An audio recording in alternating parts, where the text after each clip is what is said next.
26 août 2025, on annonce à Nicolet la construction d'une nouvelle école, une nouvelle tant attendue dans la région. On en discute avec divers intervenants lors de la conférence de presse. Le comté de Nicolet-Bécancour, là, en termes d'annonce, là, je pense qu'on a été privilégié par rapport au Québec. Et moi, les dossiers qui m'ont rendu le plus émotif, c'est les nouvelles écoles. Donc, ce dossier-là, j'ai fait 3 promesses électorales. Depuis 2018, j'ai promis plus d'actions dans le parc industriel de Bécancour. J'ai promis l'autoroute 55, puis j'ai promis l'école Curie-Brassard à Nicolet. Donc, malgré les restrictions budgétaires, c'est un dossier que j'ai suivi. J'ai toujours eu confiance. Donc, pour moi, là, c'est une belle réalisation. Mais je ne peux pas passer sous silence le travail du centre de services scolaires. Tu sais, je le répète souvent, tu sais, le député, on a un impact par rapport au suivi des dossiers, mais il faut que les dossiers soient bien montés et le travail des gens du centre de service a été très facilitant. Justement, comment vous expliquez que ça a pu être réalisé malgré ces compressions budgétaires-là? Bien, je pense qu'il y a les besoins. Il y a les besoins du milieu. Je pense la qualité du dossier. Puis je pense que comme gouvernement, on voulait aussi réaliser nos promesses. Moi, si j'ai fait cette promesse-là à la dernière campagne électorale, j'ai pas sorti ça de mon chapeau. Je me fais valider. Si je fais cette promesse-là, on a-tu des bonnes chances de la réaliser? Et on m'avait donné une espèce de certitude. Donc, moi, je me suis avancé. C'est pour ça que j'ai toujours été confiant. Puis, on a réalisé beaucoup de promesses qu'on avait prises. C'est un travail de longue haleine, là. Ça date pas d'hier, cette collaboration-là.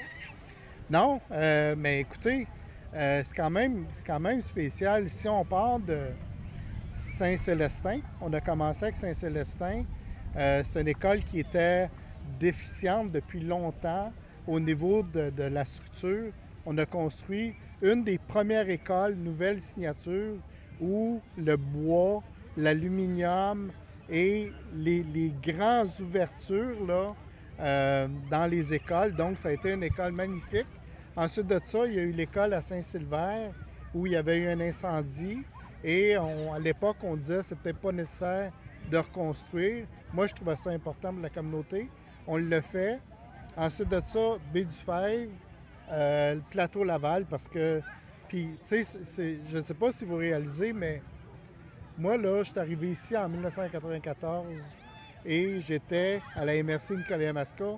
On gérait de la décroissance. Les populations dans toutes les municipalités à peu près étaient en décroissance. L'économie, elle est moyennement. Et là, on assiste, je dis souvent, le parc industriel, ça explique pas tout, mais quand même, ça a son impact.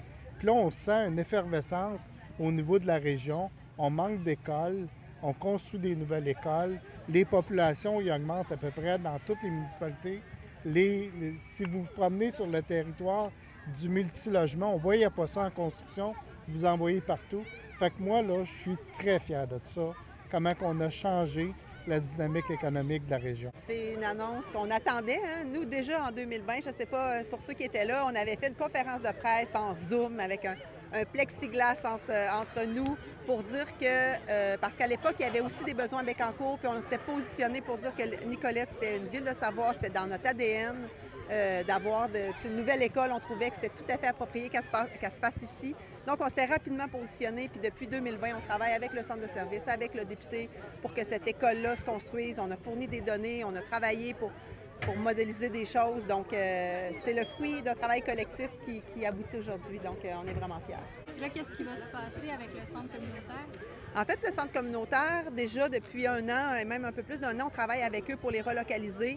Mais on n'avait pas de réponse officielle s'il y avait une école ou pas. Donc, c'est sûr que c'était plus difficile d'avoir envie de bouger quand on ne sait pas, parce qu'on se disait peut-être qu'il n'y en aura pas, puis est-ce qu'on va se retrouver avec un bâtiment libre où les gens auraient pu rester? Là, c'est clair, il y a une école qui se construit, donc on va continuer de les accompagner. On avait déjà visité plusieurs lieux l'année passée. ça n'avait pas nécessairement répondu aux besoins, mais il y a des nouvelles opportunités qui se sont offertes depuis la dernière année. Donc, on va reprendre le travail avec eux. On a mis des sous aussi au budget pour les aider à se relocaliser parce qu'il y a des frais à une relocalisation.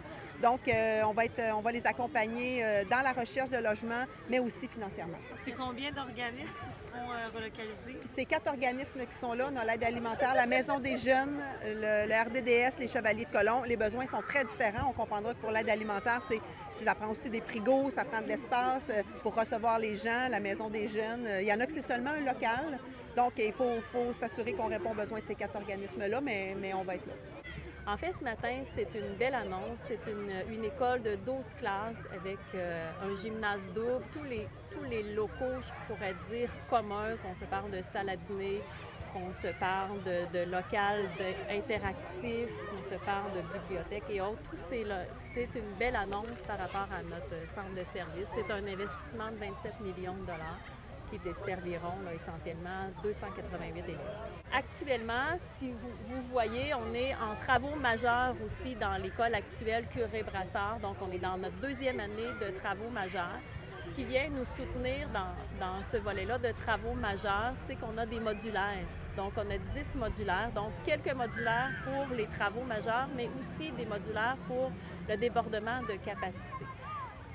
C'est aidant, mais il nous reste quand même un enjeu au niveau des locaux communs. Donc, actuellement, pour répondre aux besoins des locaux communs, des gymnases et autres, quand on parle locaux communs aussi, c'est salle à dîner, manger. Donc, il y a 4 périodes de dîner ici pour être à même de répondre au dîner de chacun de nos élèves. C'est une gymnastique, donc c'est ce qui vient vraiment nous dire, c'est une très belle nouvelle annonce ce matin pour ce milieu de vie-là. Donc, quand on parle d'un milieu de vie, c'est ce qu'on a besoin au-delà d'avoir des modulaires. Ces nouvelles classes, est-ce que ça va vous permettre de désengorger les classes actuelles ou encore d'accueillir des nouveaux élèves? En fait, ça va nous permettre un petit peu des deux, je pourrais dire. Ça va nous permettre de désengorger, oui, mais d'accueillir la clientèle actuelle et projetée également. Donc, cette année, le fait d'avoir aussi des modulaires, ça a fait en sorte que je n'ai pas eu à déplacer comme centre de service des élèves vers des écoles environnantes, ce qu'on avait par les années précédentes. Donc, on va être capable de contenir dans notre capacité d'accueil la population de Nicolet sans penser à les relocaliser dans une école de proximité.